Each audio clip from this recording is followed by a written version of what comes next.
Hello everybody, आप सभी का बहुत बहुत स्वागत है। मैं श्रेयांशु बनर्जी और आप देख रहे हैं पैशन स्पेल यूट्यूब चैनल। और आज की ये वीडियो जो है पेटीएम के बारे में है। भाई आपने थंबनेल तो ज़रूर देखा होगा।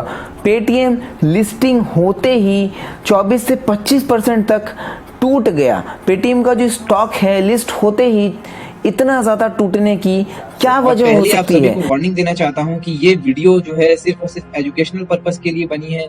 किसी भी तरह का दबाव आप पर नहीं देना चाहते हैं। और कभी भी अपने इन्वेस्टमेंट को लोन लेकर मत करिए, क्योंकि इससे आप बहुत बड़ी मुसीबत में फंस सकते हैं। कहीं पर भी इन्वेस्ट करने से पहले डॉक्यूमेंट को बहुत ही ध्यान से पढ़िए, नहीं तो आपको धोखा भी मिल सकता है।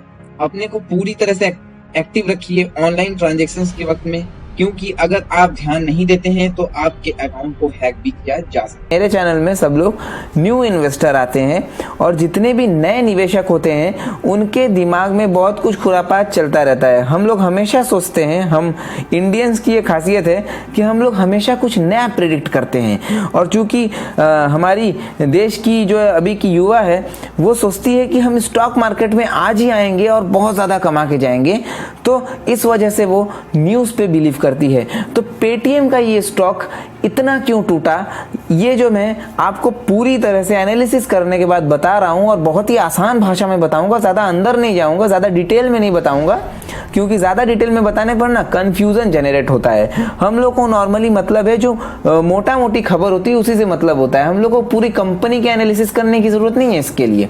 तो देखिए असल में हुआ क्या कि पेटीएम का जो स्टॉक है वो लिस्टिंग होने से पहले ही 9% के डिस्काउंट पर लिस्टिंग हुआ।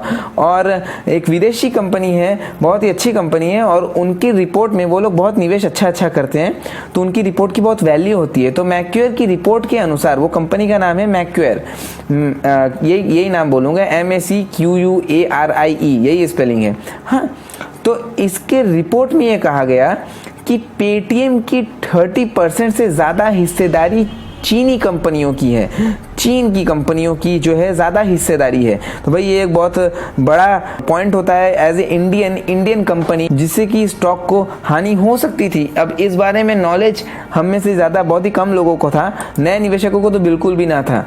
हाँ, और पेटीएम के मैनेजमेंट का 75% से भी ज़्यादा सदस्य विदेशी कंपनियों के पास हैं। अब भाई 75%, अब हमारी बॉडी में जो है 75% पानी होता है, बाकी सब कुछ मटेरियल जितना होता है, ये हम लोगों ने सुना होगा। तो 75% मतलब बहुत बड़ा अमाउंट होता है। मतलब 75% मतलब पूरी कंपनी ही बिक जाएगी अगर विदेशी निवेशकों ने शेयर बेच दिया तो भाई ये बहुत ही ज़्यादा इंपॉर्टेंट पॉइंट है कि विदेशी निवेशकों के पास ही 75% स्टॉक है।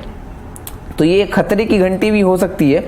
और स्मॉल फाइनेंस बैंकिंग का लाइसेंस लेना भी पेटीएम के लिए बहुत मुश्किल है, इस रिपोर्ट में कहा गया है ना।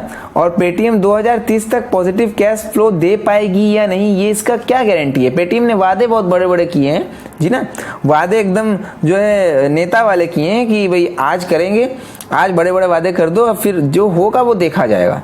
तो भाई ऐसे ऐसे वादों के बीच में अब 9%, देखिए अब मेन बात पे आते हैं ना। पहले ही 9% डिस्काउंट के साथ जो है पेटीएम का स्टॉक लिस्ट होता है। उसके बाद लिस्टिंग के बाद जो है मुनाफा वसूली शुरू हो जाती है। जितने भी ट्रेडर्स होते हैं ना, वो लोग जो है दमदार प्रॉफिट बुकिंग शुरू कर देते हैं, और इतना दमदार प्रॉफिट बुकिंग करते हैं कि स्टॉक जो है 24 से 25% तक लुढ़क जाता है कुछ ही देर में, है ना। कितना ज़्यादा बड़ी बात है एक स्टॉक के लिए 24% का लुढ़कना, 24% का टूटना। कुछ इन्वेस्टर्स ऐसे भी थे जो न्यूज़ में आकर के पेटीएम की लिस्टिंग होते ही, बस लिस्टिंग होने के कुछ ही मिनटों में, मतलब वो लोग रेडी ही थे कि पेटीएम का स्टॉक परचेस करना है, भाई ये तो मुनाफा देने वाला है। उनको लग रहा था कि पेटीएम का लिस्टिंग होते ही बहुत तेज पेटीएम ऊपर जाएगा, बहुत ही तेजी से, मतलब 24% घटा है ना, उनको लग रहा था 100% ऊपर चल जाएगा। कुछ तो ऐसे ही न्यूज़ मिल जाते हैं हम लोगों को, है ना। दूसरों की बातों में आकर के नए निवेशक ये गलतियां करते हैं। मैं मानता हूं कि बहुत ही कम लोगों ने ऐसा किया होगा, लेकिन कुछ भोले भाले लोग अभी भी मार्केट में हैं जो कि दूसरों की बात सुन करके निवेश कर देते हैं। तो कोई ना कोई तो ऐसा होगा ही कि लिस्टिंग होते ही बंदे ने खरीद लिया होगा। कोई ना कोई बहुत लोग होंगे, है ना, सैकड़ों लोग होंगे कि लिस्टिंग होते ही उन्होंने स्टॉक परचेस कर लिया होगा एक अच्छी मात्रा में, और उन्हें इतना भारी नुकसान जो है झेलना पड़ा। तो भाई यहाँ पर जो है पूरी आपकी गलती है कि आपने निवेश किया। और इस तरह से हमें निवेश नहीं करना चाहिए। इसे एक एजुकेशनल पर्पस वीडियो में देखिए, वीडियो के हिसाब से देखिए, आपको बहुत कुछ पता चलेगा। ये सबसे बड़ा इंफॉर्मेशन है कि न्यूज़ में आकर के स्टॉक को मत परचेस करिए। किसी भी स्टॉक को, नया पुराना, बहुत ही ज़्यादा रैपोडेटिव, आपने न्यूज़ में सुन लिया और आपने परचेस कर लिया, आपने यूट्यूब में कोई वीडियो देख लिया, परचेस कर लिया। अरे यार, उसको पूरा एनालिसिस कीजिए, है ना। पूरी तरह से स्टॉक को एनालिसिस कीजिए, पूरी तरह से कंपनी के बारे में जानिए। आपने पैसा कंपनी में लगाना है, आपने स्टॉक में नहीं लगाना है ना। आपने ट्रेडिंग नहीं करना है। मैं आपको ट्रेडिंग नहीं सिखा रहा हूँ कि आपने आज खरीदा और आज ही बेच दिया और प्रॉफिट बुकिंग कर लिया। करो, कभी कभी ट्रेडिंग भी ज़रूरी होती है, लेकिन एज ए इन्वेस्टर ये बहुत ही गलत चीज़ होता है और आपको इससे दूरी बनाए रखना चाहिए। आज पेटीएम का स्टॉक सिर्फ इस वजह से टूटा क्योंकि लोगों ने दमदार मुनाफा वसूली करने का निर्णय ले लिया। जितने भी इन्वेस्टर्स हैं सब लोग प्रॉफिट बुकिंग करने पर उतावले हो गए और जो भेड़ चाल होता है ना, भेड़ चाल, एक लोग ने किया तो अब सब करेंगे, जैसे पागल करते हैं कि एक लोग ने माथा पिटना शुरू किया तो सब पिटना शुरू कर देंगे। बस यही वाला चीज़ हुआ है आज पेटीएम के साथ और पेटीएम इतना ज़्यादा गिर गया। तो अब पेटीएम का फ्यूचर क्या होने वाला है ये तो कोई बता नहीं सकता है कि फ्यूचर में पता नहीं कंपनी अच्छा करेगी कि नहीं, क्योंकि कंपनी के बिजनेस मॉड्यूल को समझना बहुत ही मुश्किल है। कंपनी का बिजनेस मॉड्यूल समझना बहुत ही मुश्किल है और इसके साथ इस कंपनी में निवेश करना एक बेवकूफ़ी हो सकता है, एक सट्टा होगा कि आप तुक्का मार रहे हैं कि शायद आपने जो पैसा लगाया वो आपको फ़ायदा दे दे।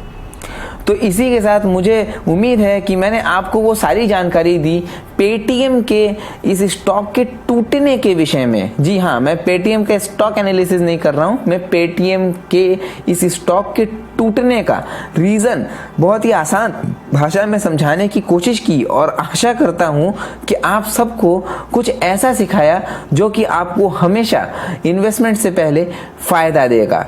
इसी उम्मीद के साथ कि आपने कुछ सीखा, मिलते हैं नेक्स्ट वीडियो में। जय हिंद।